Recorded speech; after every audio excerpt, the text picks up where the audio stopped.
à son père.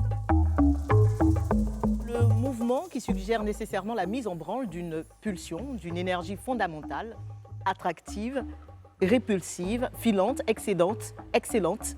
Sans doute en est-il, et en sera-t-il toujours ainsi, des phases d'une vie que nous pénétrons ici et maintenant. Apouchou, la vie qui est là.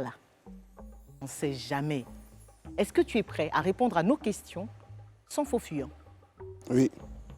On va commencer par ton enfance, Apouchou. Tu nous as donné quelques bribes de cette enfance sulfureuse, j'ai envie de dire.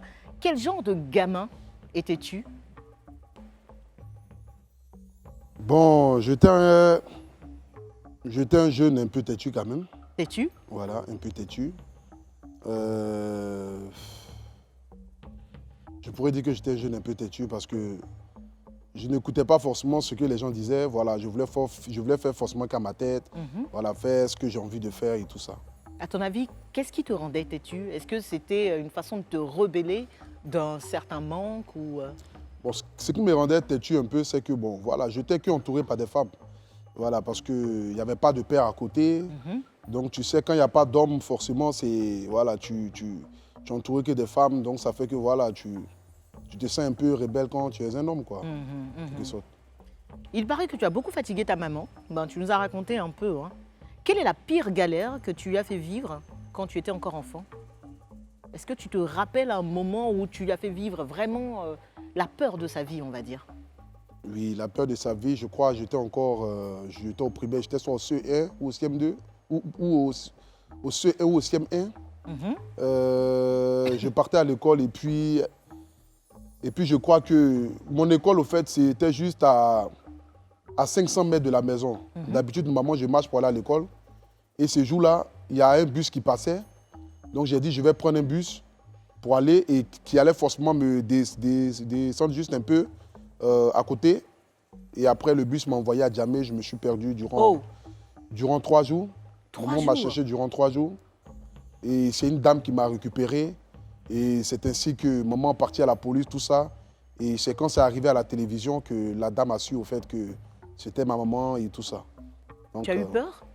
Ouais, j'ai eu peur quand même. Je pleurais. La dame m'a trouvé dans la rue, je pleurais. Je crois que j'avais au moins 8 ou 9 ans. Je pleurais et puis elle m'a récupéré. Elle m'a demandé, tu fais quoi ici? J'ai dit non, que je suis perdu. Elle m'a demandé, tu es quitté où? J'ai dit, ah, je viens d'Abobo. Elle me dit, mais tu viens d'Abobo où? Tellement paniqué, je ne lui disais pas les choses telles comme il se devait, quoi. Et tant, bon, après, la dame m'a gardé 1 jour, 2 jours. Après, au 3e jour, maman m'a retrouvé. Quand elle a vu à la télé. Ta maman t'a eu très très jeune, Apouchou. Quelle a été l'épreuve la plus difficile que tu as traversée avec elle? Je suppose que tu as vécu une enfance pas du tout facile. On a traversé beaucoup de choses. On a traversé beaucoup de choses. Je me rappelle qu'on nous a mis dehors sur la pluie. Moi et maman, on habitait dans un studio qu'elle n'arrivait plus à payer. On nous a mis dehors sur la pluie. Après, on s'est retrouvés chez son grand frère, où il y avait des problèmes entre maman et sa femme et tout ça. Après, il nous a mis dehors. On s'est retrouvés à dormir dans une église. Vraiment, on a vécu tellement de choses que vous ne pouvez même pas imaginer. Quels étaient tes rapports avec ton papa à l'époque? Papa, je ne l'ai pas connu. Pas du tout, du tout. Même pas aujourd'hui? Je ne l'ai pas connu parce que... Voilà, je ne l'ai pas connu et je n'ai jamais demandé aussi à maman qui était mon père. Jamais, jamais? Jamais. Peut-être parce que tu n'as pas ressenti à un moment donné ce manque-là, une fois que ta mère s'est mise avec... Si, j'ai ressenti ce manque-là, puisque je me rappelle que quand j'étais encore plus jeune, quand il arrivait les fêtes comme ça, où je voyais mes amis avec les papas et tout ça, et quand on me demandait ton papa est où, je disais toujours que mon papa était aux États-Unis. Voilà, parce que je me consolais avec ça. Et puis... Et ta mère n'a jamais pris l'initiative de t'en parler? Bon, en fait, je ne lui ai jamais demandé parce que, tu sais, quand tu... Je me disais que peut-être si je posais la question à maman, peut-être elle allait se sentir voilà, un peu triste de savoir qu'elle vit toutes ces choses avec moi. Et aujourd'hui, je suis en train de prendre de l'âge et je vais lui demander, par exemple, qui était mon père ou bien quoi que ce soit. Donc, je n'ai jamais eu vraiment l'occasion de parler de ça avec elle. Mais dernièrement, elle m'avait envoyé un message lorsqu'il y a eu des histoires qui se sont passées sur les réseaux sociaux. Elle m'avait demandé que, ah Stéphane, est-ce que tu aimerais que je te parle de ta famille? Je ne lui ai pas répondu jusqu'aujourd'hui. C'est pas vrai. Elle m'a envoyé ce Tu n'as pas osé lui répondre? Pourquoi? Je Tu ne n'as lui ai pas pas envie de répondu savoir? parce que, je ne sais pas, mais jusqu'à présent, je n'ai pas voulu savoir véritablement d'où, voilà, qui était mon père, papa. Parce qu'elle m'avait déjà dit qu'il m'avait abandonné au fait. Il n'a pas reconnu par sa famille et tout ça, donc je n'ai pas voulu savoir. Donc quand dernièrement, il y a eu des histoires sur Facebook, elle m'a dit, ah Stéphane, tu aimerais, parce qu'il y a eu trop de choses qui se sont dites sur la toile, et elle m'a demandé, tu aimerais savoir véritablement qui est ton père, d'où tu viens, qui est ta famille paternelle et tout ça. Elle m'a envoyé le message, et jusqu'aujourd'hui, je ne lui ai pas répondu. Tu n'es peut-être pas prêt à entendre pour l'instant. Tu ne veux pas savoir. Non, mais j'ai quand même une petite colère. J'ai quand même une petite colère parce que chaque enfant a forcément envie d'avoir un père à côté. Bien sûr. Voilà, chaque enfant a forcément envie d'avoir un père à côté. Et quand tu apprends que ton père, il est pas mort, il est vivant et qu'il ne cherche pas à te voir, c'est comme si, voilà, tu étais comme une malédiction dans sa vie, quoi. Et maman a joué les deux rôles à la fois. Elle a joué le rôle du père, le rôle de la mère. Et le beau-père a pris le relais. Et le beau-père après le relais. Évoquons à présent le chapitre France, AP.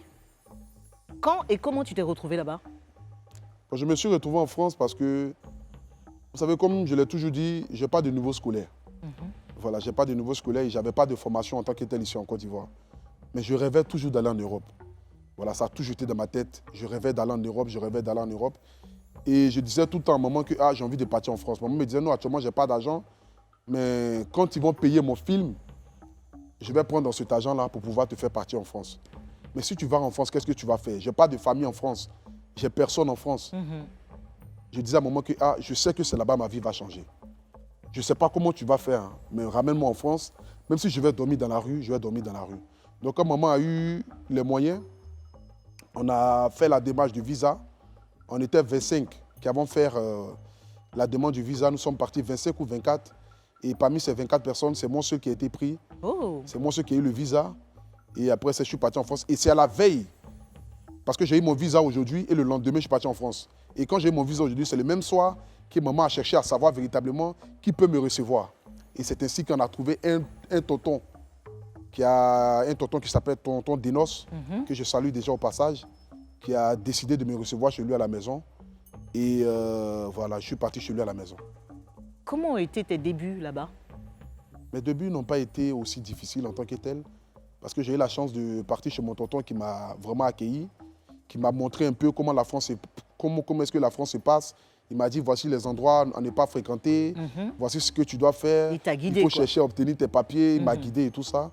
Et puis bon, voilà, ça n'a pas été aussi difficile en tant que tel, mais bon, voilà. Quelle est ta situation sociale actuelle en France aujourd'hui? Est-ce que tu as... Bon, question. Est-ce que tu as eu les baisses? Oui, Est-ce oui. que tu as tes papiers? Mais si je n'ai pas de papiers, je n'ai pas venu en France, sinon Tu peux j'allais pas caler venir, ici. tu peux pas revenir en j'allais Côte venir d'Ivoire. en Côte d'Ivoire, sinon j'allais caler. Tu nous as raconté tes frasques quand tu étais encore un gamin.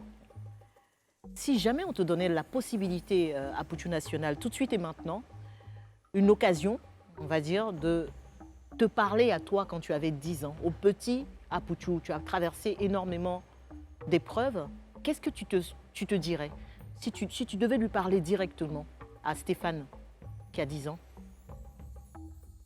Je dirais à ce Stéphane-là d'arrêter de fatiguer maman, parce que je me rappelle que parfois, maman rentrait de la maison, elle était tellement triste.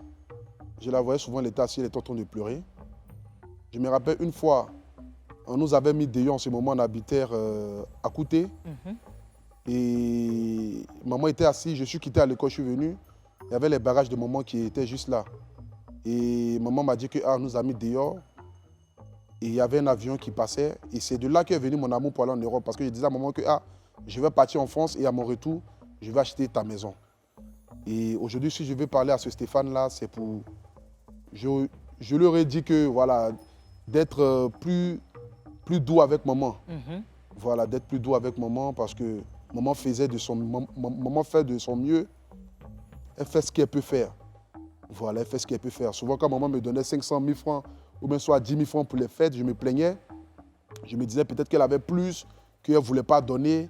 Mais parfois, aujourd'hui, je me rends compte que c'était parfois même, souvent même, elle partait prendre crédit pour pouvoir me donner de l'argent pour aller pour aller m'asseoir avec mes amis, pour ne pas que je me trouve dans la honte le jour de mon anniversaire. Donc je redis à cet enfant-là d'être...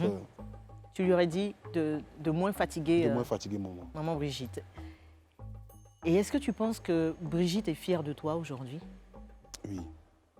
Je pense qu'elle est fière parce qu'elle me le dit. Elle me le dit, elle me dit que je suis fier. Elle est fière de moi aujourd'hui, de là où je suis. Parti de vraiment de rien. Je suis vraiment parti de rien en fait. Parti de rien pour arriver là aujourd'hui. Je suis en train de construire ma vie. Et maman ne cesse pas de me dire qu'elle est fière. Elle est fière. Et c'est ça qui me booste au fait à pouvoir me remettre en cause, à pouvoir ne pas commettre les mêmes erreurs que j'ai faites, pouvoir me forger et puis de pouvoir progresser petit à petit. À Poutchou National, as-tu été totalement sincère dans ce confessionnal? Oui.